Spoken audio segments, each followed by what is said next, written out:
prochain, notamment attaque de la carte communale de Saint-Martial-le-Vieux, pouvant faire sauter le permis de construire de la ferme-usine, et la procédure de fond concernant la suspension de l'autorisation d'exploiter, donc pour 1000 animaux. Cette dernière est étroitement liée à la consultation publique actuellement en cours en préfecture.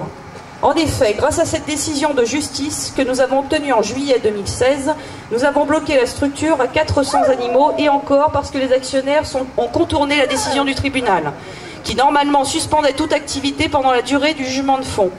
Comme chacun sait, les lois ne sont pas les mêmes pour tous.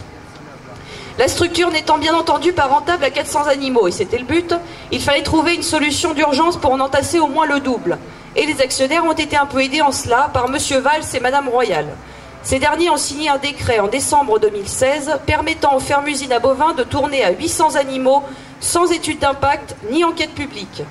Les actionnaires étant coincés, pas de souci, un décret sur mesure est signé pour eux. C'est en tout cas comme cela que les médias et que tout un chacun l'a compris, bien que ce décret soit national et donne déjà lieu à de nouvelles extensions et créations d'usines comme celle des 800 veaux en Bretagne, cette procédure simplifiée légitime purement et simplement l'élevage intensif, allant à l'encontre du discours du gouvernement au regard de balivernes telles que l'agroécologie, et c'est inadmissible. Nous en sommes là aujourd'hui. Ce nouveau régime se nomme régime d'enregistrement. Les actionnaires des 1000 veaux ont déposé leur dossier en préfecture et celle-ci a ouvert une consultation publique à l'issue de laquelle le préfet prendra un arrêté d'accord ou de refus. Traduction, vous pouvez ou non entasser 800 veaux dans l'usine.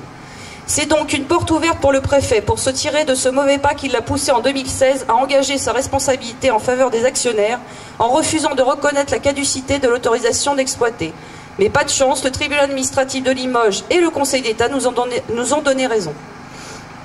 Une participation massive des citoyens à la consultation publique, en opposition au projet, peut l'aider à devenir raisonnable et à ignorer les pressions dont il doit faire l'objet de la part d'un certain groupe lobby que nous ne nommerons point tant nous y pensons tous très fort.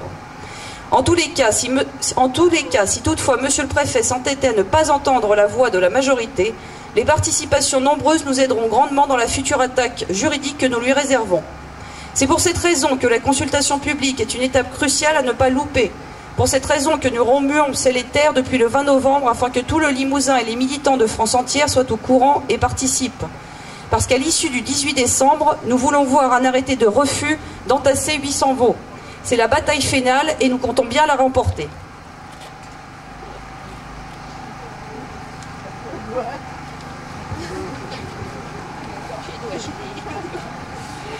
Si le préfet prend un arrêté préfectoral de refus, les actionnaires seront définitivement limités à 400 animaux, à moins que le juge de fond ne leur donne raison au tribunal administratif, mais il est peu probable qu'il aille à l'encontre d'une décision du Conseil d'État. Nous pourrons donc considérer cela comme une deuxième énorme victoire après la décision de suspension de l'autorisation d'exploiter. Restera ensuite à pousser Intermarché à rompre son contrat, ce qui ne devrait plus être difficile, étant donné le retard sur les engagements de départ, le déficit accumulé et la mauvaise publicité que nous avons réussi à propager à un niveau national. On peut d'ailleurs observer dans le dossier d'enregistrement que les actionnaires ont déjà pensé à des utilisations alternatives des hangars. Nous ne lâcherons pas. Après plus de 2 ans de lutte, notre motivation n'a pas baissé. Notre volonté est inébranlable, comme notre conviction. Nous espérons que les vôtres sont intactes. Nous avons toujours besoin de vous, à chaque étape, à chaque coup de pelle dans la tombe du projet de ferme-usine des 1000 veaux et de tout ce qu'il représente. Les citoyens, puis les médias à leur suite, lorsqu'ils sont suffisamment nombreux et bruyants, peuvent renverser tous les pouvoirs, contrer tous les projets, même ceux des plus grands malfaisants pour ceux qui se rappellent des comptes d'Agrimafia. Nous l'avons fait une fois à Guéret en dégageant un projet d'abattoir avant même sa première pierre posée. Nous ferons de même avec les 1000 veaux. Ce projet infâme ne sera bientôt plus qu'un mauvais souvenir, une preuve de plus du pouvoir des citoyens. Au-delà de cela, attaquons-nous de toutes parts à la racine du mal, à la carie de notre éthique, le spécisme. Cette idée cruelle et saugrenue selon laquelle nous pouvons user des êtres des autres espèces à notre guise, leur enlever toute dignité jusqu'à la notion même de ressenti de la souffrance. Tiphaine et Ceylan, président de 269 Libération Animale, pour qui j'ai autant d'affection que d'admiration, ont raison. Et ont raison en cela, ça n'est pas parce que Carrefour a sorti un rayon vegan que les choses ont changé. Nous ne devons pas baisser la garde et continuer de lutter toujours plus fort, toujours plus déterminé, déranger l'économie spéciste dans ses recoins les plus sombres et nauséabonds et jeter leur ordure en place publique jusqu'à ce que les consommateurs n'en puissent plus de vomir et renoncent enfin au massacre. tant qu'un seul être sera asservi, enchaîné, torturé, tant que l'injustice dirigera ce monde.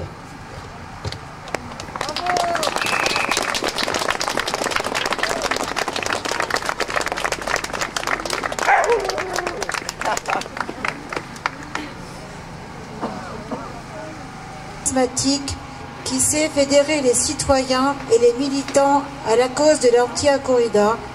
Nous étions ensemble regroupés derrière Jean-Pierre Garrigue, qui vient de nous quitter après avoir mené, en plus des combats pour l'abolition de la corrida, le combat pour sa vie.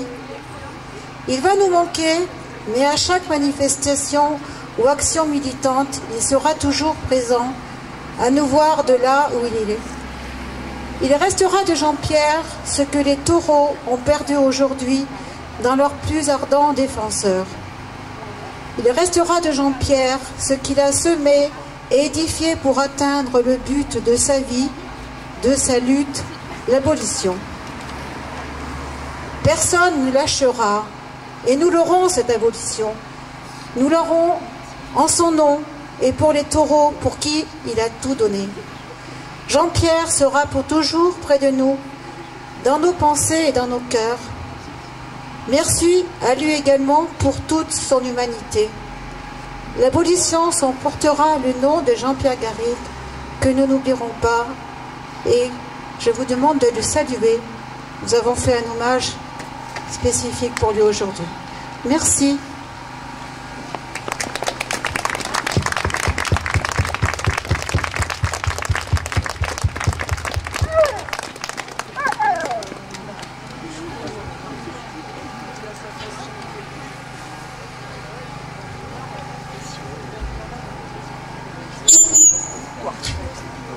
Bonjour à toutes et à tous.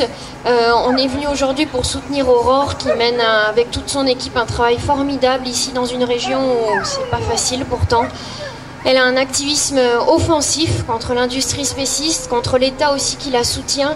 Et c'est vraiment très important voilà, d'être là aujourd'hui et surtout de ne pas baisser les bras parce qu'effectivement elle mène des actions dans la durée, des campagnes dans la durée.